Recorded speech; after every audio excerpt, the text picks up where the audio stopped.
Life in the UK test or English language test B1 is sometimes very challenging, especially life in the UK test. Many people can't pass the life in the UK test 1, 2, 3, 4 times. Viewer, my name is 𝙀𝙭𝙚𝙢𝙤𝙤. I'm a solicitor at SWF Solicitor. Today I'll speak when you don't need to satisfy life in the UK test or B1 English language test in indefinite leave to remain application or in your British citizenship application. Now, there are some exemption and exception. Firstly, if you are under 18 years old or over 65 years old, you don't need to satisfy or you don't need to require life in the UK test or English language test.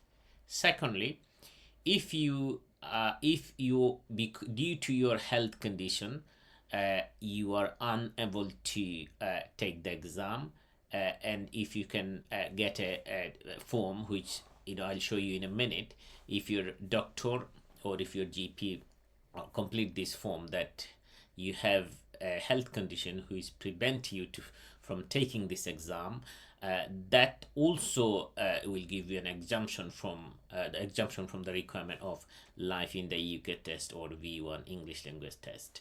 So the form you need to complete, take to your GP is the form, which is a waiver form. So you can waiver request for knowledge of the English knowledge of language and life in the UK requirement, medical opinion.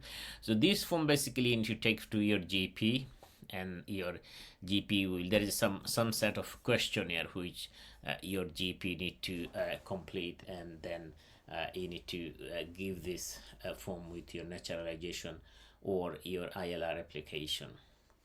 Third exemption is available is if you apply for ILR as a victim of domestic violence. Also, you don't need to require this life in the UK or English language test. Fourthly, if you apply under EU settlement scheme for indefinite leave to remain, irrespective of whether you are a EU national or non-EU national, you don't need life in the UK test or English language B1 test. Finally, if you in any age, irrespective of your age, however, in a particular circumstance, particular situation, exceptional circumstance which prevent you from taking English language test, whether you are applying for overseas for a spouse visa, or you are applying for from inside the UK for extension, whether A1, A2 or B1, for any application. However, in an exceptional circumstance which prevent you from taking the exam or do the course, say for example, I have dealt with a couple of cases from Afghanistan, those British or settled person in the UK sponsoring their spouse to bring them from Afghanistan. However, there is a requirement to pass English language test A1 for spouse visa. Unfortunately, in Afghanistan, all the English center is closed. There is no option to learn English or do the course or do the exam.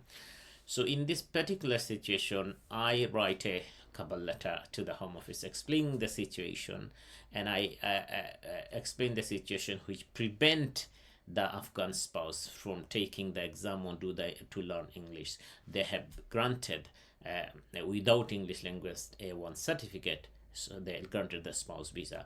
So if you are on that types of situation, this is for an example, but if you are someone in that types of exceptional circumstance or a situation, you can explain to the Home Office, well, this is the exceptional circumstance which prevent me from taking the exam.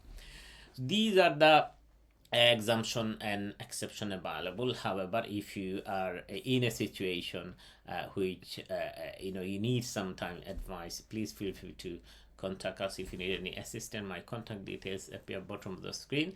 SWF Solicitor, we have branch in London and in Milton Keynes. However, over the telephone consultation, over the Zoom online consultation, we are providing services anywhere, even anywhere in the world. Just contact with us and we're happy to provide you this information. Thank you very much for watching this video.